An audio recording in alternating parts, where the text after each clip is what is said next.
Hello friends, कैसे हैं आप सब। स्वागत है आपका यूपीएससी एट होम प्रविष्या के यूट्यूब प्लेटफॉर्म पे।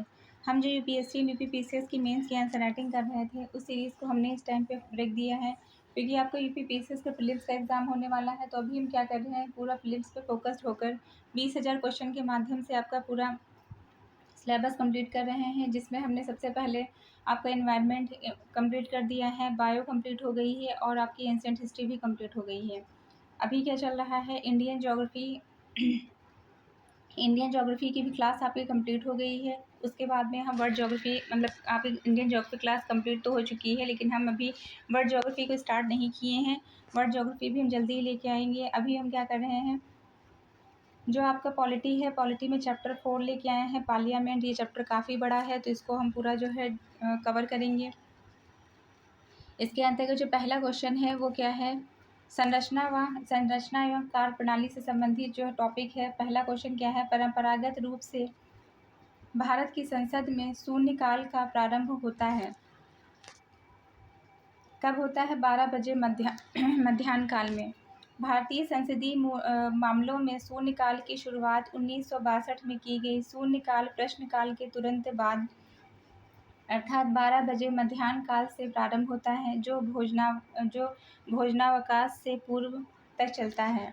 नेक्स्ट क्वेश्चन हम देखेंगे, निम्नलिखित शब्दों पर विचार करें तथा उन्हें क्रमबद्ध रूप से रखें। इसके अंतर्गत क्या है, प्रस्ताव, पहले नंबर पर प्रस्ताव है, उसके बाद में है विधेयक, फिर है अधिनियम। फिर अधिनियम क्या बन जाएगा, पहले प्रस्ताव रखा जाएगा, फिर विधेयक पारित होगा, फिर अधिनियम बनेगा, फिर अधिनियम क्या बनेगा, विधि बन जाएगा। संसद को मुख्यतः कानून बनाने वाली संस्था माना जाता है। कोई भी प्रस्तावित कानून संसद में एक विधेयक के रूप में प्रतिस्थापित किया जाता है। संसद में पारित उस विधेयक को राष्ट्रपति की अनुमति मिलने के पश्चात ही वह विधेयक कानून बन जाता है, जिसका पालन करना सभी नागरिकों और गैर नागरिकों को अनिवार्य रूप से माना जाता है। अतः सही क्रम क्या है, प्रस्ताव है, फिर विधेयक है, अधिनियम, फिर कानून बन जाता है वो। नेक्स्ट हम देखेंगे, निम्नलिखित में से कौन सा दस्तावेज बजट के एक भाग के रूप में संसद में प्रस्तुत नहीं किया जाता है।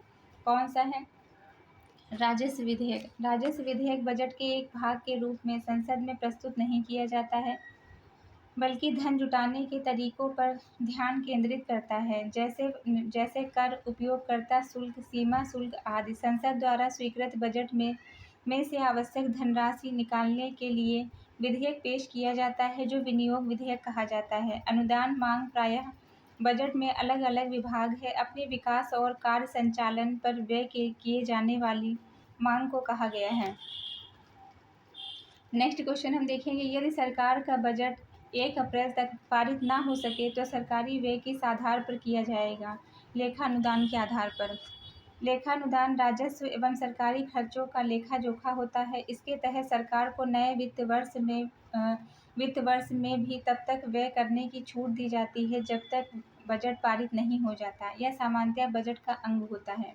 यह आमतौर पर नए वित्तीय वर्ष के कुछ महीनों के लिए जारी किया जाता है।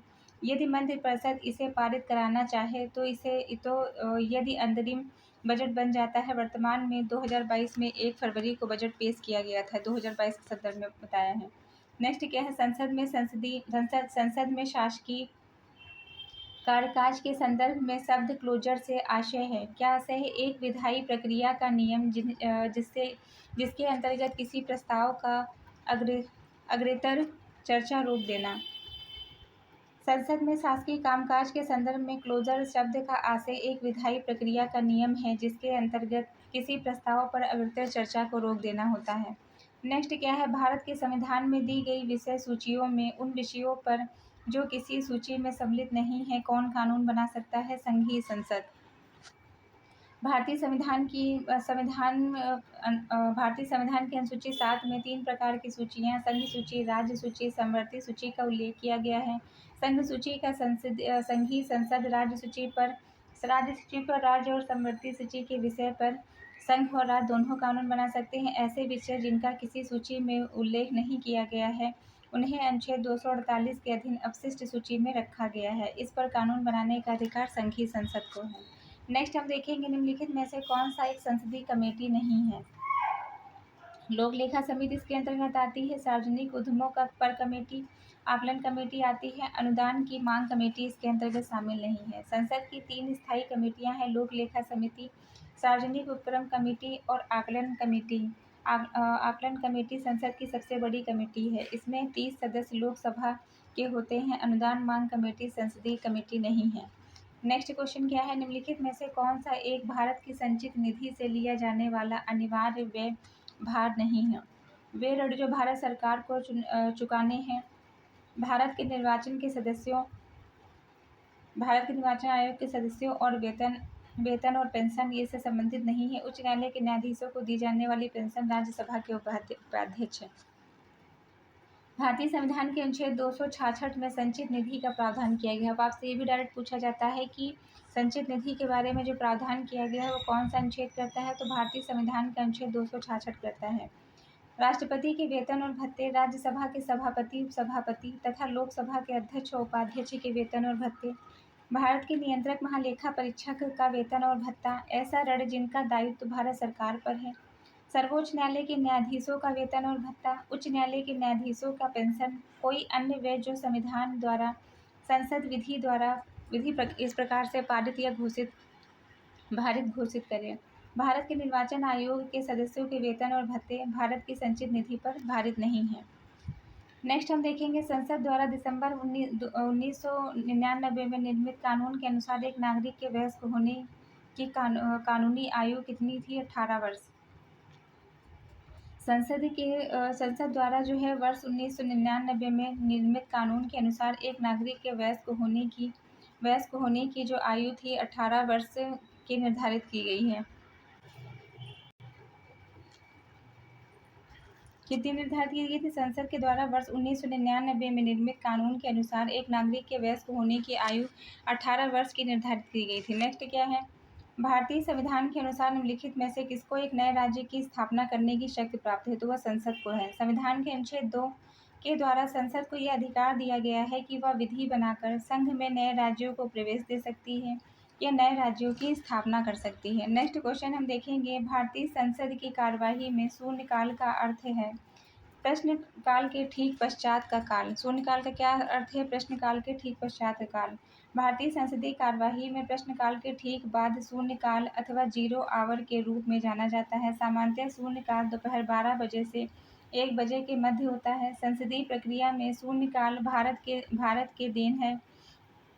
यह वर्ष 1962 में जारी किया गया। इस दौरान सांसदों द्वारा अविलंबी लोक महत्व के मुद्दों को संसद में उठाया जाता है। तो ये क्या था, संसद में शून्यकाल का समय, ये जो यहाँ पे है तो क्या है, संसद में पूर्ण शून्यकाल का समय, शून्यकाल दोपहर 12 बजे से 1 बजे के मध्य में होता है। नेक्स्ट हम देखेंगे, यदि भारत वर्तमान संसदीय व्यवस्था के स्थान पर अध्यक्षात्मक व्यवस्था को अपना लेता तो शासनाध्यक्ष का कार्यकाल स्थिर रहेगा। यदि भारत वर्तमान संसदीय व्यवस्था के स्थान पर अध्यक्षात्मक व्यवस्था को अपना लेता है तो शासनाध्यक्ष का कार्यकाल स्थिर रहेगा, क्योंकि अध्यक्षीय सरकार में राष्ट्रपति एक निश्चित अवधि के लिए निर्वाचित किया जाता है। नेक्स्ट क्या है, संसदीय शासन प्रणाली की निम्न प्रमुख विशेषताएं होती हैं। इसमें 2 प्रकार की कार्यपालिका पाई जाती है। सरकार का अध्यक्ष प्रधानमंत्री की नियुक्ति करता है। कार्यपालिका का अस्तित्व संसद पर आधारित होता है। उपयुक्त सभी। संसदीय शासन प्रणाली में 2 प्रकार की कार्यपालिका होती है, नाम मात्र की तथा वास्तविक। वास्तविक कार्यपालिका शासन के अध्यक्ष को नियुक्त करती है। वास्तविक कार्यपालिका का अस्तित्व तभी रहता है जब तक उसे व्यवस्थापिका मतलब निचले सदन में बहुमत का समर्थन प्राप्त हो। इसे संसदीय व्यवस्था का सर्वश्रेष्ठ उदाहरण ग्रेट ब्रिटेन है। नेक्स्ट क्या है, संसदीय सरकार में मंत्रिमंडल उत्तरदायी होता है किसके लिए? विधायिका के प्रति। संसदीय सरकार में मंत्रिमंडल उत्तरदायी होता है विधायिका के प्रति। संसदात्मक शासन व्यवस्था का एक महत्वपूर्ण सिद्धांत लोकसभा के प्रति मंत्रिमंडल का सामूहिक उत्तरदायित्व है। प्रशासनिक नीति निश्चित करने का कार्य मंत्रिमंडल द्वारा सामूहिक रूप से किया जाता है। मंत्रिमंडल एक इकाई के रूप में कार्य करता है। सभी मंत्री एक दूसरे के निर्णय और कार्यों के लिए उत्तरदायी होते हैं। यदि संसद का निम्न सदन किसी मंत्री के विरुद्ध अविश्वास प्रस्ताव पारित कर दे अथवा उस विभाग से संबंधित विधेयक को रद्द कर दे तो मंत्रिमंडल को त्यागपत्र देना होगा। नेक्स्ट क्या है, भारत की संसदीय शासन प्रणाली ब्रिटेन की संसदीय शासन प्रणाली में अंतर निम्नलिखित में से कौन सा है? न्यायिक समीक्षा। न्यायिक पुनर्विलोकन के प्रावधान की दृष्टि से भारत और ब्रिटेन की संसदीय प्रणाली में भिन्नता है। ब्रिटेन में संसदीय सर्वोच्चता के सिद्धांत को लागू किया जाता है। भारत में अपनाई गई संसदीय शासन प्रणाली ब्रिटिश संसदीय प्रणाली की देन है। ब्रिटेन की केंद्रीय मंत्रिपरिषद तथा सम्राट महारानी की भांति भारत में भी केंद्रीय मंत्रिपरिषद तथा राष्ट्रपति क्रमशः वास्तविक तथा नाममात्र की कार्यपालिका है।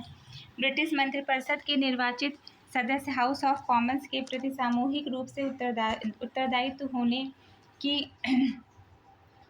होने की ही तरह भारत में भी मंत्रिपरिषद निर्वाचित सदस्य लोकसभा के प्रति सामूहिक रूप से उत्तरदायी हैं। ब्रिटेन की ही तरह भारत में भी द्विसदनीय विधायिका है। नेक्स्ट हम देखेंगे निम्नलिखित में से कौन सा संसदीय शासन प्रणाली का अविच्छिन्न तत्व है? तो कौन सा है? कार्यपालिका और विधायिका का संयोजन। संसदीय शासन प्रणाली में कार्यपालिका और विधायिका का संयोजन अर्थात समन्वय होता है, जबकि अध्यक्षात्मक शासन प्रणाली में कार्यपालिका विधायिका एक दूसरे से अलग और पृथक होते हैं। नेक्स्ट क्वेश्चन क्या है, संसदीय शासन प्रणाली का जन्मदाता किसे माना जाता है? ब्रिटेन को। संसदीय शासन प्रणाली का जन्मदाता ब्रिटेन को माना जाता है, जबकि अध्यक्षात्मक शासन प्रणाली का जन्मदाता संयुक्त राज्य अमेरिका को माना जाता है। नेक्स्ट क्वेश्चन हम देखेंगे, भारतीय संविधान का कौन सा अनुच्छेद संसद को अंतर्राष्ट्रीय समझौते को लागू करने के लिए विधि निर्माण करने की शक्ति प्रदान करता है? तो कौन सा है? अनुच्छेद 253। भारतीय संविधान के अनुच्छेद 253 में यह प्रावधान है कि संसद को किसी अन्य राज्य या देशों के साथ की गई संधि या करार या अभिसमय अथवा किसी अंतर्राष्ट्रीय सम्मेलन या संगम या निकाय में किए गए किसी भी निश्चय के कार्यान्वयन के लिए भारत के संपूर्ण राज्य क्षेत्र या उसके किसी भाग के लिए विधि बनाने की शक्ति है। नेक्स्ट क्या है? नेक्स्ट क्वेश्चन है, विधायी कार्य करने के लिए भारत में संसद के संयुक्त अधिवेशन की अध्यक्षता करते हैं। तो कौन? लोकसभा के अध्यक्ष। भारतीय संविधान के अनुच्छेद 108 के अनुसार यदि किसी विषय पर दोनों सदनों में गतिरोध उत्पन्न होता है तो राष्ट्रपति द्वारा दोनों सदनों की संयुक्त बैठक बुलाने का प्रावधान किया गया है। आपसे ये भी पूछा जाता है कि दोनों सदनों में गतिरोध की स्थिति में संयुक्त बैठक जो है बुलाने का प्रावधान जो है किसके द्वारा किया जाता है? तो राष्ट्रपति के द्वारा जो है किया जाता है। और संविधान के अनुच्छेद 118 का 4 के अनुसार संयुक्त अधिवेशन की अध्यक्षता कौन करता है? बुलाते कौन है? राष्ट्रपति। अध्यक्षता कौन करते हैं? लोकसभा के अध्यक्ष। इसको जो है आप लोग को ध्यान रखना है, क्योंकि ये बहुत ही इसमें बहुत ज़्यादा कन्फ्यूज़न से क्या होता है कि लोग जो है इसमें अगर संयुक्त अधिवेशन बुलाने की बात होती है तभी भी वो उसको जो है लोकसभा के अध्यक्ष को लगा देते हैं। तो यहाँ पे क्या है, राष्ट्रपति बुलाते हैं। राष्ट्रपति द्वारा जो है दोनों सदनों की संयुक्त अधिवेशन को बुलाने का प्रावधान है। अध्यक्षता कौन करता है? लोकसभा का अध्यक्ष करते हैं। यदि लोकसभा अध्यक्ष अनुपस्थित रहता है तो ऐसा व्यक्ति पीठासीन होगा जो अनुच्छेद 118 का 3 के अधीन बनाई गई प्रक्रिया के नियमों के अनुसार अवधारित किया जाए। नेक्स्ट हम देखेंगे, नेक्स्ट क्वेश्चन क्या है, लोकसभा राज्यसभा के सदस्यों की अधिकतम संख्या कितनी हो सकती है? तो 245 जो है लोकसभा और राज्यसभा की अधिकतम संख्या कितनी हो सकती है? 245 और 250 दी गई। राज्यसभा के सदस्यों की अधिकतम संख्या 250 हो सकती है। 238 सदस्य राज्यों व संघ शासित क्षेत्रों के प्रतिनिधि होंगे और 12 सदस्य वो होंगे जो राष्ट्रपति के द्वारा मनोनीत किए जाते हैं। राज्यसभा की संरचना अनुच्छेद 80 में, जबकि लोकसभा के सदस्यों की अधिकतम संख्या 550 हो सकती है, परंतु वर्तमान समय में लोकसभा के सदस्यों की संख्या 543 है। नेक्स्ट हम देखेंगे, सदन के एक सदस्य से स्पीकर बोलने को मना करते हुए दूसरे सदस्य को बोलने को कह सकता है। इसे क्या कहा जाता है? इसे कहते हैं यील्डिंग द फ्लोर। क्या कहते हैं? यील्डिंग द फ्लोर कहते हैं। यदि उपाध्यक्ष लोकसभा की अध्यक्षता कर रहे हों तो उन्हें एक अधिकार प्राप्त होता है कि वह मत बराबरी की अवस्था में मतदान कर सकते हैं। अध्यक्ष की तरह उपाध्यक्ष भी पीठासीन होता है। वह पहली बार मत नहीं दे सकता है, केवल मत बराबर होने की दशा में दे सकता है। जब उपाध्यक्ष पीठासीन होता है तो वह लोकसभा के विचार विमर्श में भाग नहीं ले सकता है, बल्कि वह अध्यक्ष की ही तरह कार्य करता है। जब उपाध्यक्ष को हटाने का संकल्प विचाराधीन होता है तो पीठासीन नहीं होगा, सिर्फ उसे सदन में उपस्थित रहने का अधिकार होगा। नेक्स्ट हम क्वेश्चन देखेंगे जो कि मोस्ट इम्पॉर्टेंट है, बहुत बार ये क्वेश्चन रिपीट हुआ है। भारतीय संसद में निम्नलिखित में से कौन शामिल है? तो कौन शामिल है? राष्ट्रपति और एवं जो है दोनों सदन, लोकसभा और राज्यसभा। संविधान के अनुच्छेद 89 संविधान के अनुच्छेद 79 मतलब 79 में संसद के गठन का प्रावधान किया गया है। इस अनुच्छेद में कहा गया है कि संघ के लिए एक संसद होगी, राष्ट्रपति और 2 सदनों राज्यसभा और लोकसभा से मिलकर बनेगी। राष्ट्रपति संसद का भाग होगा, जैसे कि इंग्लैंड का सम्राट। राष्ट्रपति संसद के किसी सदन का सदस्य नहीं होता है, वह आरंभिक अभिभाषण देने के प्रयोजन के लिए बैठता है, अन्यथा नहीं। वह संसद के सत्र को आहूत कर सकता है, उसका सत्रावसान कर सकता है, लोकसभा का विघटन कर सकता है। वह संसद के दोनों सदनों द्वारा पारित सभी विधेयकों पर अनुमति देता है। नेक्स्ट क्वेश्चन हम देखेंगे, भारत की संसद के संबंध में निम्नलिखित में से कौन सा कथन सही नहीं है? संविधान में एक संसदीय प्रणाली की सरकार का प्रावधान है। संसद का सर्वप्रमुख कार्य मंत्रिमंडल का प्रावधान करना है। मंत्रिमंडल की सदस्यता निम्न सदन पर तक सीमित होती है, ये गलत है। मंत्रिमंडल को लोकप्रिय सदन में बहुमत का विश्वास प्राप्त रहना चाहिए। मंत्रिमंडल का सदस्य लोकसभा और राज्यसभा दोनों में से किसी एक का सदस्य हो सकता है। दोनों सदन का सदस्य न होने पर भी कोई व्यक्ति मंत्रिमंडल का सदस्य हो सकता है, बशर्ते उसे मंत्री का पद धारण करने के 6 महीने के भीतर दोनों सदनों में से किसी एक का सदस्य बनना है, अन्यथा उसका मंत्री का पद अवैध हो जाएगा। अभी सारे पॉइंट आपको याद करने हैं, जो कि हम मेंस के क्वेश्चन में भी कंप्लीट करवा चुके हैं। नेक्स्ट क्या है? कथन है कि राष्ट्रपति संसद का एक अंग है। कारण है कि संसद के दोनों सदनों द्वारा पारित विधेयक राष्ट्रपति की अनुमति के बिना कानून नहीं बन सकता है। तो कथन और कारण दोनों सही है। कारण कथन की सही व्याख्या करता है। संविधान के अनुच्छेद 79 के अनुसार भारत के संघ के लिए एक संसद होगी। राष्ट्रपति राज्यसभा लोकसभा से मिलकर बनेगी। संसद के दोनों सदनों द्वारा पारित विधेयक तभी कानून बनता है जब राष्ट्रपति उस पर अपनी अनुमति देता है। नेक्स्ट क्वेश्चन क्या है? भारतीय संविधान के अनुसार प्रभुसत्ता किसमें निहित होती है? तो यह जो है राष्ट्रपति सहित संसद में। भारतीय संविधान के अनुसार प्रभुसत्ता राष्ट्रपति सहित संसद में निहित होती है। अंतिम प्रभुसत्ता भारतीय जनता में निहित की गई है। भारतीय संविधान लोकप्रिय प्रभुता पर आधारित संविधान है, अर्थात यह जनता का अपना संविधान है। भारतीय संविधान की प्रस्तावना में उल्लेख किया गया है कि भारत एक संपूर्ण प्रभु संपन्न समाजवादी पंथनिरपेक्ष लोकतंत्रात्मक गणराज्य है। अब आप लोग ये बताइए हमारे कमेंट सेक्शन में कि हमने आप लोगों से कहा था कि आप लोग प्रियम्बल याद कर लीजिएगा। किन किन लोगों ने प्रियम्बल याद करी हमारे कमेंट सेक्शन में ज़रूर बताइए कि आप लोगों को प्रियम्बल याद हो गई है। लोकसभा और राज्यसभा में गणपूर्ति होती है किसकी? कुल सदस्य संख्या के 1/10वें। भारत के संविधान के अनुच्छेद 100 के उपखंड 3 के अनुसार जब तक संसद विधि द्वारा अन्यथा उपबंध न करे तब तक संसद जिसमें लोकसभा राज्यसभा के प्रत्येक सदन का अधिवेशन संचालित करने की गणपूर्ति सदन के कुल सदस्य संख्या का 10वां भाग होगी। संसद के किसी सदन के सदस्य की निरर्थाओं में संबंधित प्रश्न पर अंतिम निर्णय लिया जाता है निर्वाचन आयोग की राय प्राप्त करने के पश्चात राष्ट्रपति के द्वारा। अनुच्छेद 103 के अनुसार यदि यह प्रश्न उठता है कि संसद किसी सदन का कोई सदस्य अनुच्छेद 102 के खंड 1 में वर्णित किसी निरर्थता से ग्रस्त हो गया है या नहीं, तो वह प्रश्न राष्ट्रपति को विनिश्चय के लिए निर्देशित किया जाएगा। उसका विनिश्चय अंतिम होगा। विनिश्चय करने से पहले राष्ट्रपति निर्वाचन आयोग की राय लेगा, ऐसी राय के अनुसार कार्य करेगा। नेक्स्ट हम देखेंगे संविधान की विषय सूचियों में दिए गए विषयों के अतिरिक्त विषयों पर कौन कानून बना सकता है? तो संसद कानून बना सकती है। अवशिष्ट सूचियों पर संसद कानून बना सकती है। संविधान की 7वीं अनुसूची में 3 अनुसूचियां संघ सूची, राज्य सूची, समवर्ती सूची का उल्लेख किया गया है। बार बार ये फैक्ट आपका रिवाइज हो रहा है। संघ सूची पर केंद्र सरकार, राज्य सूची पर राज्य सरकार कानून बनाती है, जबकि समवर्ती सूची पर केंद्र और राज्य दोनों कानून बनाते हैं। अगर मतभेद की स्थिति उत्पन्न होती है तो केंद्र सरकार का कानून को जो है वरीयता दी जाएगी, किंतु इन 3 सूचियों में परिवर्तन और निर्णय का विशेषाधिकार किसको होता है? संसद को होता है। नेक्स्ट क्या है? संघीय संसद राज्य सूची के विषय पर भी कानून बना सकती है। अंतर्राष्ट्रीय समझौते को प्रभावी बनाने के लिए संबंधित राज्यों की सहमति से राष्ट्र में राष्ट्रपति शासन लागू करने की आवश्यकता में राज्य में राष्ट्रपति शासन लागू रहने की अवस्था में राष्ट्रीय हित में जब राज्यसभा 2/3 बहुमत से इस हेतु प्रस्ताव पारित करे तो चारों जो है चीज़ें इसके अंतर्गत आती हैं।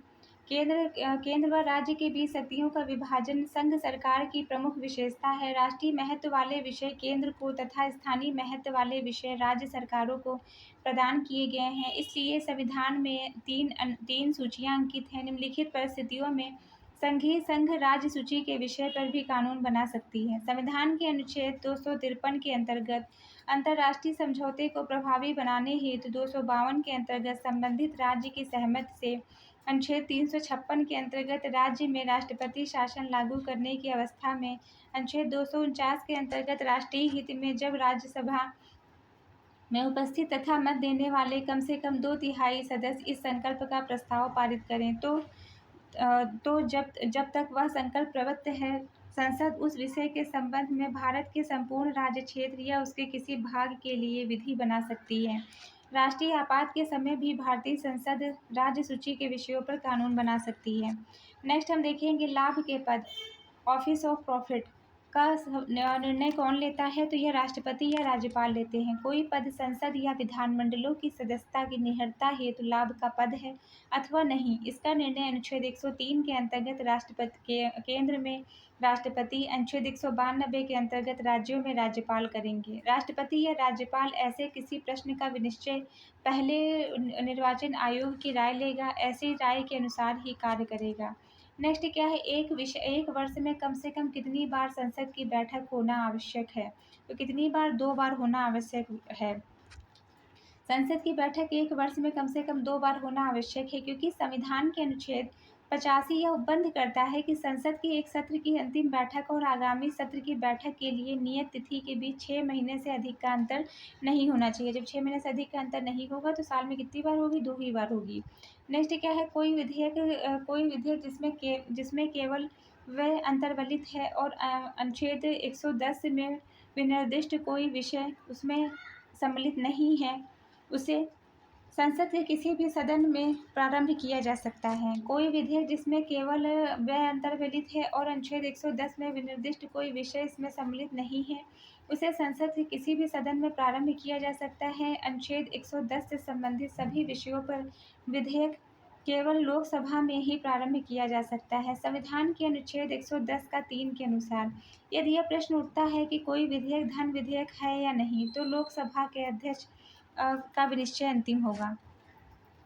जब कोई विधेयक संसद के दोनों सदनों द्वारा पारित किया जाता है तो निम्नलिखित में से किसको विधेयक पर अनुमति रोकने का अधिकार है? किसको है? राष्ट्रपति को। जब कोई विधेयक संसद के द्वारा पारित कर दिया जाता है तो राष्ट्रपति के समक्ष प्रस्तुत किया जाता है तो राष्ट्रपति घोषित करेगा कि विधेयक पर अनुमति देता है या अनुमति को रोक लेता है। यह अधिकार राष्ट्रपति को अनुच्छेद 111 के अंतर्गत दिया गया है। नेक्स्ट है निम्नलिखित में से कौन सी शक्तियां लोकसभा में राज्यसभा की तुलना में अनन्य रूप से प्राप्त हैं? कौन सी शक्तियां हैं? वित्त विधेयक केवल लोकसभा में प्रस्तुत किया जा सकता है। धन विधेयक के निस्तारण या संशोधन के संबंध में, मंत्रिपरिषद के उत्तरदायित्व के संबंध में। निम्न विषयों पर लोकसभा को राज्यसभा की तुलना में अनन्य अधिकार प्राप्त है। वित्त विधेयक केवल लोकसभा में प्रस्तुत किया जा सकता है। धन विधेयक के निरस्त्रीकरण अथवा संशोधन के संबंध में, मंत्रिपरिषद के उत्तरदायित्व के संबंध में, अखिल भारतीय सेवाओं के सृजन के संबंध में राज्यसभा को अधिकार प्राप्त है 312 के अंतर्गत। ये आपका अलग क्वेश्चन है। नेक्स्ट हम क्वेश्चन देखेंगे, भारत के संविधान के अंतर्गत निम्नलिखित में से किसको राज्यों की सीमाओं को परिवर्तित करने की शक्ति प्राप्त है? तो किसको? संसद को। भारतीय संविधान के अंतर्गत संसद को राज्य की सीमाओं को परिवर्तन का अधिकार है। अनुच्छेद 3 के अंतर्गत नए राज्यों का निर्माण, वर्तमान राज्यों के क्षेत्रों, सीमाओं, नामों में संसद को विधि का अधिकार प्राप्त है। भारत के किसी राज्य में विधान परिषद का सृजन अथवा उसकी समाप्ति की जा सकती है राज्य विधानसभा के तत्संबंधी संकल्प पारित करने पर संसद के द्वारा। अनुच्छेद 168 के अनुसार प्रत्येक राज्य में एक विधानमंडल होगा जो राज्यसभा, कुछ राज्यों में 2 सदनों तथा कुछ राज्यों में एक या एक से अधिक सदन मिलकर बनेगा। सदन के नाम क्रमशः विधानमंडल, विधान परिषद होंगे। वर्तमान में कुल 6 राज्य जहाँ विधान परिषद विद्यमान है, बिहार है, कर्नाटक है, उत्तर प्रदेश, महाराष्ट्र, आंध्र प्रदेश, तेलंगाना।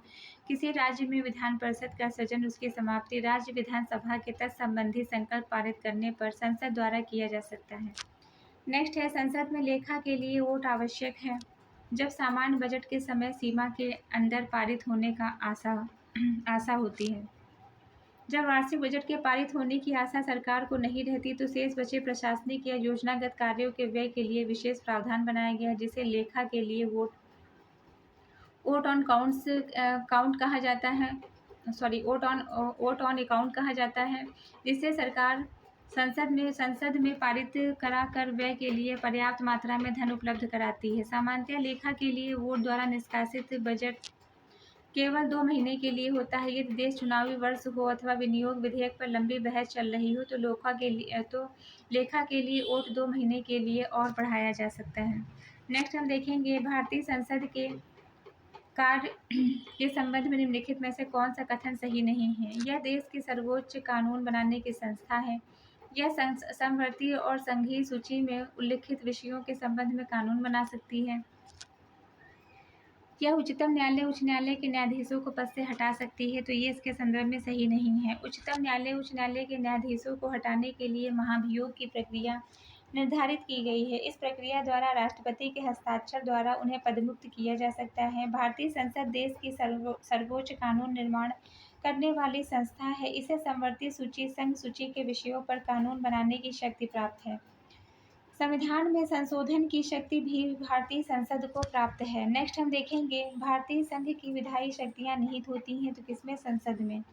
भारतीय संघ की विधायी शक्तियाँ संसद में निहित होती हैं। इसका प्रावधान भाग 5 अध्याय 2 में अनुच्छेद 79 से 122 के अंतर्गत किया गया है। संविधान के अनुच्छेद 79 में वर्णित है कि संघ के लिए एक संसद होगी जो राष्ट्रपति और 2 सदनों से मिलकर बनेगी, जिनका नाम क्रमशः राज्यसभा और लोकसभा है। नेक्स्ट क्वेश्चन क्या है? सामान्य वित्तीय विधायन में चरण सम्मिलित होता है। बजट का प्रस्तुतिकरण, बजट पर चर्चा, विनियोग विधेयक को पारित करना और वित्त विधेयक को पारित करना। लेखा अनुदान इसके अंतर्गत शामिल नहीं है। संविधान के अनुच्छेद 112 के अनुसार प्रत्येक वित्तीय वर्ष 1 अप्रैल से 31 मार्च के प्रारंभ के पूर्व वित्त मंत्री द्वारा संसद के निम्न सदन लोकसभा में वार्षिक वित्तीय बजट प्रस्तुत किया जाता है। बजट के पारित होने के पूर्व प्रक्रियात्मक चरण क्रमशः बजट का प्रस्तुतिकरण, बजट पर चर्चा, विनियोग विधेयक पारित करना, वित्त विधेयक पारित करना है। नेक्स्ट क्वेश्चन क्या है? लेखानुदान संघ सरकार में अनुमति प्रदान करता है निश्चित अवधि के लिए भारतीय संचित निधि से धन निकालने की। जब सरकार का बजट ना पास हो तब सरकार आवश्यक खर्चों के लिए लेखानुदान के माध्यम से एक निश्चित अवधि के लिए भारत की संचित निधि से धन निकालेगी।